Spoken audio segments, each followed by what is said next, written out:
नमस्कार प्रेक्षको, C news Pune वृत्तदर्शनमध्ये आपले स्वागत। मी संपादक डॉक्टर शैलेश गुजर। पुण्यातील MIT या संस्थेचे संस्थापक विश्वनाथ कराड यांना बाबासाहेब पुरंदरे यांच्या नावाचा पुरस्कार काल यशवंतराव चव्हाण नाट्यगृहामध्ये देण्यात आला। स्वामी स्वरूपानंद सरस्वती यांच्या हस्ते तो प्रदान करण्यात आला। यावेळेला स्वामीजींनी सांगितलं, विद्यापीठांनी केवळ शिक्षण न देता त्याबरोबर संस्कार आणि सद्भावना दिल्या पाहिजेत आणि या दोन्ही गोष्टी कराडांच्या MIT संस्थेत दिल्या जातात, याचं त्यांनी गौरवोद्गार केले।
आपण जे स्मृतिचिन्ह बाबासाहेबांच्याच शिल्पाच्या स्वरूपामध्ये प्रदान करत असतो।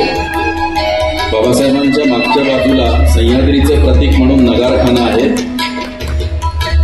त्यांच्या समोर शिवचरित्र ग्रंथ ठेवलेला आहे, चाफ्याची फुलं आहेत आणि बाबासाहेबांची अतिशय आवडती ही मुद्रा आहे, आपल्या सगळ्यांना माहिती आहे। स्वप्नील कुमावत यांनी साकारलेलं हे शिल्प आहे।